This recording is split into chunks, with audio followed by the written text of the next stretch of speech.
Nikukaribishe mtazamaji wa TBC1, karibu katika kipindi maalum ambacho tunakwenda kuzungumzia siku ya wanawake duniani, ambayo kikawaida huwa inafanyika kila ifikapo tarehe 8 mwezi Machi ya kila mwaka. Na kwa mwaka huu tutakuwa na kipindi hiki maalum chenye kauli mbiu ambayo imetembea nayo kwa mwaka huu ni juu ya haki na usawa kwa wanawake na wasichana katika msingi jumuishi kufikia dira ya taifa ya mwaka 2050. Na kama tunavyojua ilipofika ule mwezi Julai 17 mwaka 2025, Rais wa Jamhuri ya Muungano wa Tanzania Daktari Samia Suluhu Hassan ndiye aliyezindua dira ya mwaka 2050 ikiwa na malengo mengi katika nyanja mbalimbali. Lakini kwa siku hii ya leo tutaangazia juu ya masuala ya maendeleo ya wanawake katika kutimiza haki na usawa. Na tutakuwa na mgeni wetu kwa siku ya leo, anaitwa Margaret Mwita. Margaret, karibu sana. Asante sana mtangazaji. Katika muktadha wa siku ya wanawake duniani, kwanza tuanze kumchambua mwanamke.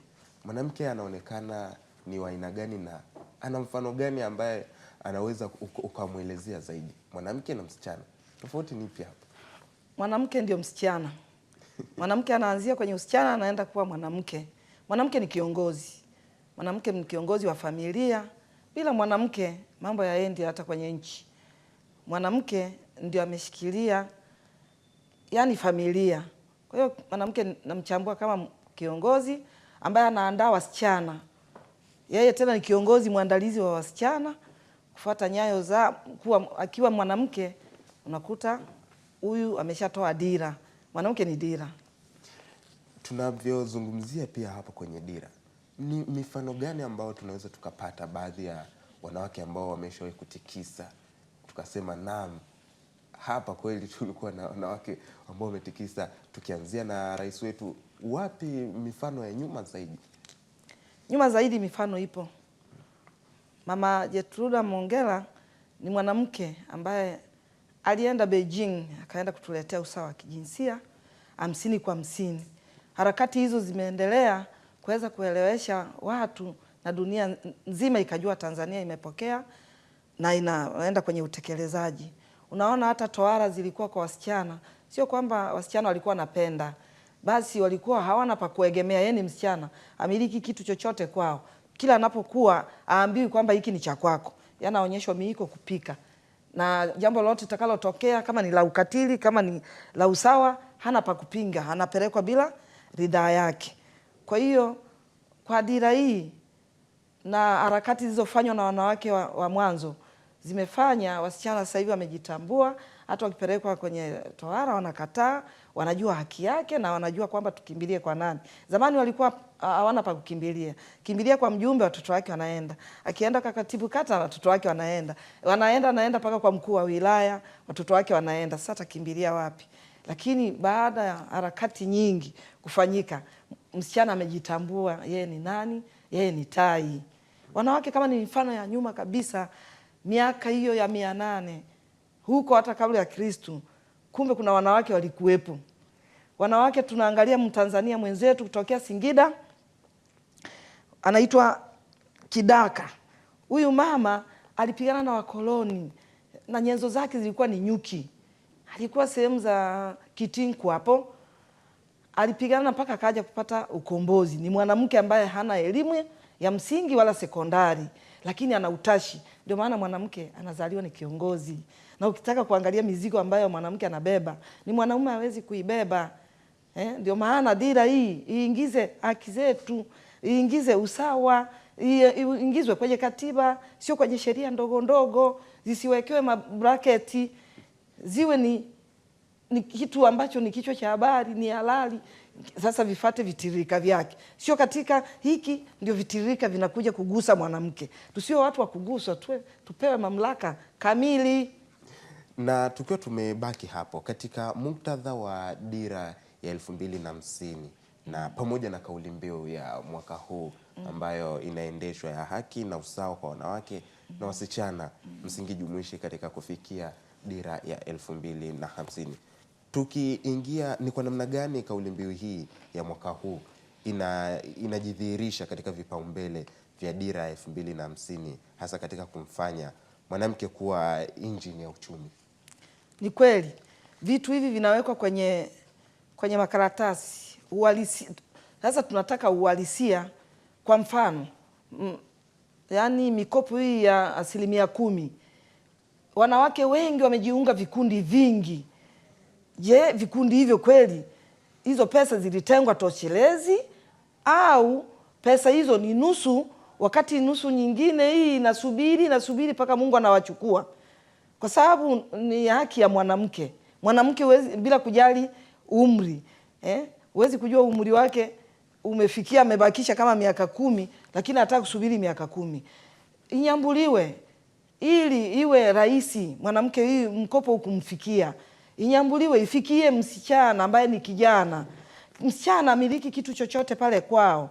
Atakapoungana watu 5, ujue kwamba nampa mtu ambaye ni mwanamke ambaye anaweza akaenda hata Singida kula akafanya kazi, akaenda Mtwara akafanya kazi. Sio lazima afanyie eneo hilo. Ifanye kwamba sisi Tanzania ni nyumba moja, ni familia. Kila mtu anufaike bila kujali anakaa wapi. Leo msichana huyu akipewa mkopo au analipa miaka 10, inamlazimu akae hapo mpaka amalize miaka 10 na waoaji wameshafika wanamuoa. Lazima tunapompa msichana ujue kwamba ni mtu atakaye hamia sehemu nyingine, hapewi uhalali. Hata ukihamia sehemu nyingine Tanzania hii, mkopo wetu ufanyeje? Urejeshwe. Mbona hata hospitali ukipimwa kifua kikuu unaweza kwenda kuchomwa sindano Geita? Je, ukipewa 10% ambayo ni ya Watanzania wote, kwa nini ukae eneo hilo hilo? Unaweza kwenda Geita ukalipa Geita kule, utakuta 10% zingine zipo. Ifanywe urahisi, ifanye urahisi kwa mwanamke ambaye ni mpangaji, amepanga, anamiliki tu redio yake, apewe. Sio kwamba mpaka awe na makazi, sijui vigezo vinakuwa vingi, ndio maana pesa haifiki. Tukiwa tumebaki hapo, tukitazama taswira ya kiuchumi, hasa uchumi wa mwanamke kwa miaka ya zamani na sasa, ipi tofauti ambayo unaiona mpaka sasa? Kuna maendeleo ambayo mmepiga zaidi kama wanawake? Maendeleo yamepigwa, na maendeleo yote tunayoona ni ya wanawake. Mwanamke ndiye anayebaki shambani kulima. Mwanamke ndiye anayelisha wanawake wa mjini wanaoenda maofisini. Huwezi kwenda ofisini una njaa. Mwanamke ndio ameshika jembe kila siku ya Mungu, na huku akiwa na mtoto mgongoni, na huku watoto wengine wameenda shule na wanamtegemea, huku vyombo vinamtegemea nyumbani, ana rundo la mzigo, lakini mwanamke vyote anavipangua moja mpaka uzeeni kwake. Kwa hiyo mwanamke ameongeza uchumi. Wanawake wasomi nao wameongeza uchumi, na wanawake wasomi maofisini vile vile. Tunataka wanawake wasiwe manaibu, wanawake wasiwe masekretari.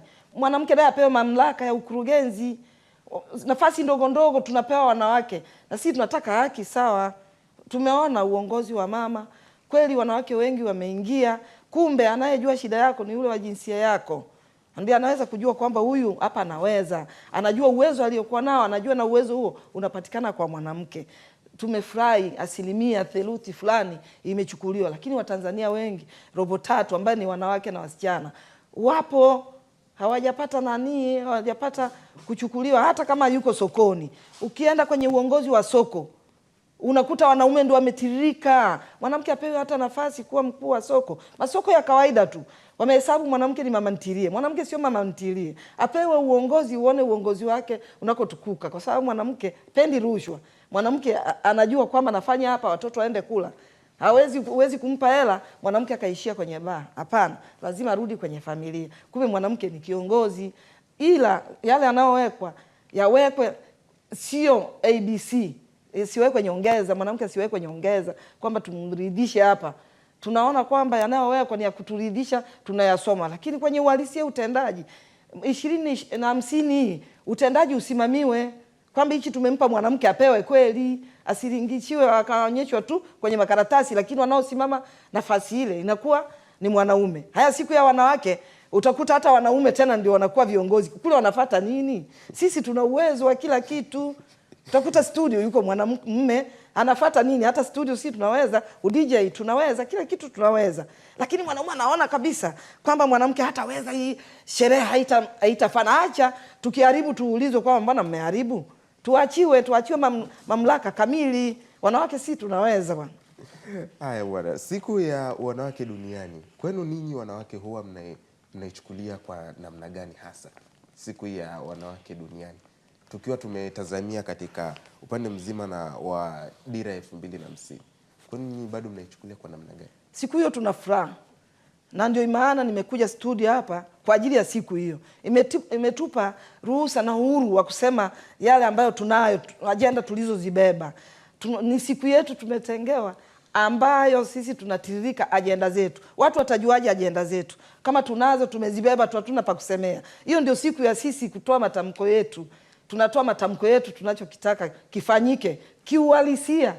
Naongezea kiuhalisia, kisifanyike kwa nyimbo, kisifanyike kwa ngonjera, kisifanyike tu kichwa cha habari. Hapana, kifanyike kiuhalisia. Wanawake kama wanapewa mashamba, wanakatiwa mashamba, anapozaliwa tu akatiwe shamba lake. Akifukuzwa kwa mume wake, anajua na shamba kwao. Kama ni kwa mume wako ndio unaenda kupewa shamba, upewe kweli. Hata mume wako akifariki, shamba lile liwe urisi wako. Juzi nimeona mwanamke analia kwa waziri mkuu, anasema kwamba watoto wake wametolewa shule, wanaozwa kwa sababu mume wake amekufa. Ile familia ambayo ya mume wake inatumia kufanya biashara kwa mtoto wa kike. Mtoto wa kike ndio anafanyia biashara ya kuoza wapate mali. Kumuoza kwamba hawezi kupewa ugali na mama yake, hapana. Wanaoza kwa sababu wanafanya kama biashara. Na tunapobaki hapo hapo katika dira 2050 imekuwa na malengo katika kukuza uchumi na viwanda wa kidijitali hasa kwa wanawake. Na unafikiri sasa kati ya wasichana na wanawake ni wapi ambao wanafaa kuendana na kasi ya kidijitali katika kupambana na uchumi? Ni wote. Bila mwanamke kupambana, mwanae hatajua kwamba wewe unapambanaje. Huwezi kumwachia msichana yeye ajui. Msichana anafuata nyayo za mama yake. Hatafuata mambo ya kusoma shule kule, uhalisia nyumbani haoni utendaji. Kwanza kwenda kupika ugali ni kiwanda. Unapokaa unapika ugali, ina maana unatayarisha kitu paka ni kiwanda. Mwanao anaona kupitia wewe. Sasa kama tukitenga wasichana ndio wapeleke uchumi wa kidijitali, mwanamke abaki, hapana. Wote tunapeleka uchumi wa kidijitali. Dijitali nani atutengenezee? Ni serikali yetu kutuwezesha sisi. Wasichana hawa wanapomaliza shule zao, ambao wamebahatika kumaliza chuo kikuu, utokee dira 2050 wapate upendeleo wa kuajiriwa. Kama sio kuajiriwa, vikundi vile vinavyotengenezwa wawekewe kifungu lenu hili, na watafutwa wabunifu wanaobuni mradi, wausimamie ule mradi wakusanye wale wasichana, wawaajiri kuliko kuwaacha wanaenda hivi. Naona wavulana wengi ambao wamemaliza vyuo hawana kazi, wamekuwa ni watu wa mtandao. Wako kwenye mtandao, watu wote wamehamia kwenye mtandao, mzuri na mbaya. Kutapeli, hela yangu imeingia hapo. Hakuna mzee ambaye anaweza kazi zile. Na hakuna msichana ambaye alishawahi kupiga simu, mama, angalia hela yako imeingia hapo. Angalia kwenye akaunti yako kuna hela imekosewa. Ni wavulana, ni wanaume wanaofanya hayo, kwa sababu wamekoswa kukusanywa. Wewe umesomea nini? Udaktari. Hebu tafuta daktari wenu kama 5 au 6. Mkopo huu hapa. Nimeona Temeke walikuja vijana 5 kuchukua mkopo huo wa 10%. Wameanzisha hospitali yao iko Keko pale. Na kigorofa hivi wamechukua mekodi, hospitali nzuri. Watu wanaenda pale wanatibiwa, wao wale wanaotibiwa hawajui kama walikopeshwa walifanya, lakini wameona walivyosaidiwa. Walikuwa na akili lakini hawakuwa na mtaji, wamepewa. Watu wakusanywe kiasi kwa namna hiyo, wasichana wapewe upendeleo. Wewe umesomea unesi, wewe umesomea udaktari, wewe wachukue mtiririko waweze kusaidiwa. 50 ikifika unakuta mwanamke ameinuka kiuchumi, mwanamke ameinua nchi yake. Ni mwanamke ambaye unamtuma nchi nyingine anaenda kushindana, kuliko wewe hana kazi, amebaki tu na elimu yake ya darasani kichwani, unampeleka kushindana na mtu wa Kenya, unampeleka kushindana nchi zingine, wanaenda kufanya mtihani. Lazima huyo afeli. Ili asifeli, awe kwenye practical ya kufanya jambo lile hata kwa udogo. Abaki pale, nao wanaosoma nyuma nao watakuwa kama wanapitia kwake, wanajifunza labda ni modo wake, hata kama yeye anapeleka tu vifaa vya operesheni. Na tofauti sasa ya elimu ya zamani na sasa ipo kwa kiasi gani? Tofauti kubwa katika tofauti kubwa sasa hivi, elimu ya sasa hivi imemtambua sana msichana, imemlinda sana msichana. Wanaopata bahati mbaya ni wachache, ni theluthi, lakini wasichana wamesoma. Ajira ndio imekuwa ni ngumu, watu hawajatambua kwamba huyu amesomea injinia. Zinatoka nafasi za ualimu na za manesi, lakini mainjinia hawaje waliosomea uinjinia. Sijui injinia mmoja na kwenye wilaya wanachukuliwa wangapi?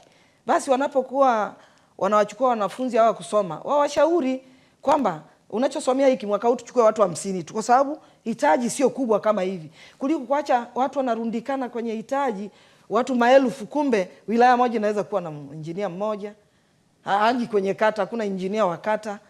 Kwa hiyo wao wanawashauri vijana shule kule, wakati wao wanatoa nafasi chache ambazo wakiingia watu 50 inatosha kwamba tunahitaji la watu 50, kuliko kuwarundika afu watoto wanakuja kushangaa wamemaliza shule na wamepata maksi mazuri, ajira yao haionekani kwa urahisi.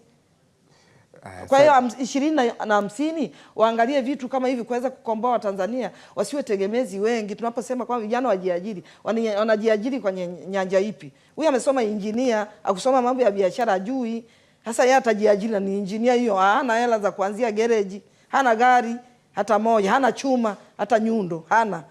Basi na 20 na 50 itambua wanafunzi kwamba wanapomaliza shule vile wanavyotoa mikopo mamilioni 10 kuwasomesha, wawape mkopo, watafute makundi, wawape mkopo, waje mtaani wakije kujiajiri wakiwa na mkopo, kuliko wanaacha nendeni utatafuta kwa njia yako upate mkopo. Hapana, iwekwe kama sheria walivyoweka kwamba mwanafunzi lazima asaidiwe kwa kulipiwa mkopo, kwa mkopo asome, anaposoma azalishi kitu chochote, kuliko ukimpa mkopo tena kama ni wachereani mpe cherehani 10 ajiorganize na wenzake wawe na kiwanda kitaanza kidogo. Kama umewapa chechemzi, mwisho utakuja kukuta ni kiwanda kikubwa tu. Sio kwamba tuone Wahindi ndio wana uwezo wa kuweza kuweka viwanda hapa. Hata Watanzania tunayo uwezo, lakini hatuna nyenzo. Nyenzo ni pesa. Asante sana mtazamaji wa TBC1. Hiki ni kipindi maalum cha siku ya wanawake duniani ambayo huadhimishwa kile fikapo Machi 8 ya kila mwaka, na kauli mbiu ya mwaka huu ni juu ya haki na usawa kwa wanawake na wasichana katika msingi jumuishi kufikia dira ya maendeleo ya 2050. Bado tukiwa tunaendelea, tupo katika nafasi za uongozi na utoaji wa maamuzi. Kwanza tunavyozungumzia uongozi na utoaji wa maamuzi, kwanza uongozi na utoaji wa maamuzi, hicho tofauti yake ni nini na vinafanana kwa kiasi gani? Tofauti yake ni kwamba uongozi tunaona wanaume ndio wanatiririka kwa viongozi. Hatusemi viongozi wa nchi. Uongozi unaanzia kwenye familia, unaenda uongozi hata kwenye masoko, kwenye kitu chochote ambacho kina muundo wa mena ke. Lakini mke anakuwa ni msikilizaji. Serikali za mitaa unakuta mwanaume ndio mwenyekiti, watu wanaenda kuangalia eneo linalouzwa, mwanamke unaambiwa kwamba kaa hapo wewe utapokea wageni wanaokuja. Si haki. Mwanamke naye anataka wajue kwamba eneo hilo liliuzwa, awe ni shahidi baadaye kwamba kama mgogoro unakuja pale, anaenda kusema kweli tulifanya 1 2 3. Lakini atasema mimi sijui, nilibaki tu ofisini. Wakati unakuja kukamatwa, mtakamatwa wote, mtafungwa. Mwanamke atakuwa ameonewa. Mwanamke apewe kipaumbele, mwanamke achaguliwe kuwa kiongozi. Kama ni soko awe mkuu wa soko, kama ni serikali za mitaa kuchaguliwa ni mjumbe, awe ni mjumbe kweli kweli. Mwenyekiti sio ndio ana madaraka ya kuodhi kila kitu cha serikali za mitaa kwa utendaji. Hapana. Hawa umepewa kwamba muende sambamba kila mnachokifanya, karatasi moja ya baada ya nyingine. Sio kwamba yeye atasema wewe wageni leo wanatufikia hapa, wewe utasimamia mambo ya jikoni kule, utuletee chai. Hapana, ni kiongozi. Akae kwenye kitu unavyokaa. Watu wengine watafutwe kwa kulipwa au kwa kujitolea, wafanye kazi ile wakati wewe unasikiliza mwenyekiti anaongea nini na hawa wageni. Kipindi walifika, mliwakaribishaje? Wewe kwenye karibisho hujui, watu walijitambulisha hujui, unaitwa jikoni, bwana njoo, nani mjumbe wangu mmoja anapika huko. Wewe hujaenda pale kupika. Wewe umeaga familia yako, umeenda pale kufanya uongozi. Tunaona wanawake wenzetu wanakuwa wanakandamizwa katika uongozi. Anachaguliwa vizuri na wananchi, akifika kule anakuwa kama mama, kama sekretari, kama mtumwa pale. Hapana, wanawake na sisi niseme tujitambue, tukifika pale twende kwenye majukumu yaliyotupeleka. Tukitumwa tutoe hoja, sio kugombana. Tutoe hoja kwamba mimi ni kiongozi bwana, mimi siwezi kwenda jikoni huko, mimi ni kiongozi, nataka kuangalia viongozi waliokuja wanasema nini, tunaenda kufanya nini. Kama ni shamba naenda kuuzwa, kama ni nyumba naenda kuuzwa, lazima niwe shahidi, kwa sababu nimeaminiwa kuchaguliwa kuja hapa ili niende kuangalia wananchi wangu, kila kitakachofanyika. Nikiulizwa niwe naongea kitu ambacho nimekiishi, sio naongea nilisikia mwenyekiti alikuwa anasema. Hizo hatutaki. Tukiwa kwenye mashirika tuwe viongozi, sio naibu, sio sekretari. Tusiwe sisi ndio mapambo, tusigeuzwe mapambo ya ofisi kwamba huyu atakuwa anakaribisha wageni. Hapana, hata mwanaume anaweza kukaribisha wageni, ili na mimi nikalie kwenye kiti kule nikasikilize kinachoendelea, nisikilize nchi yangu inaendeleaje, nisikie mkoa wangu unaendeleaje. Hiyo ndio tunaona kwamba wanawake wanafika huko, wakishafika huko walikochaguliwa wanadaunishiwa. Sasa hivyo na tunapokwenda kabla ya kuhitimisha sasa katika kusherehekea hii siku ya wanawake duniani na kauli mbiu hii ya haki na usawa kwa wanawake na wasichana katika misingi jumuishi kufikia dira ya 2050, ni kipi sasa una uwezo katolea ushauri katika kuadhimisha siku ya wanawake duniani? Siku ya kuadhimisha haki na usawa kwa mwanamke na msichana, wanawake wapate haki sawa. Kile ambacho matapo yetu tulioingiza kwamba yaingizwe kwenye katiba, yaingizwe. Yaani matakwa yetu yale ya kike, ambayo matapo yetu ambayo tuliona haya ndio mazuri. Nafikiri TGNP wamefanya kazi mtandao wa kijinsia. Kuna matapo yetu ambayo ile ndio sehemu yetu ya wanawake. Tukienda kule tunatoa matakwa yetu, tunataka hivi, tunataka hivi. Viongozi wetu wanatutengenezea kama sheria kuziingiza. Ziingizwe na zisimamiwe. Hiyo haki tulichokitaka kipatikane. Tusiwe tunasherekea kama hayawani. Tunafanya masherehe, tunakula, tunatoka pale. Hakuna hata moja tuliloondoka nalo kwamba hii ni haki yangu. Tunaendelea kupiga kelele, tunakuwa kama waimba, tunaimba tu, ni mwimbo tu. Tunaburudisha watu. Sisi sio viburudisho. Sisi tulichosema tunataka kama ni haki yetu tupewe, kisimamiwe ili tukipate kiurahisi. Wasichana wasimamiwe ili waweze kukua vizuri, ili awe mwanamke mzuri, mwanamke anayekuja kuingia kwenye uongozi.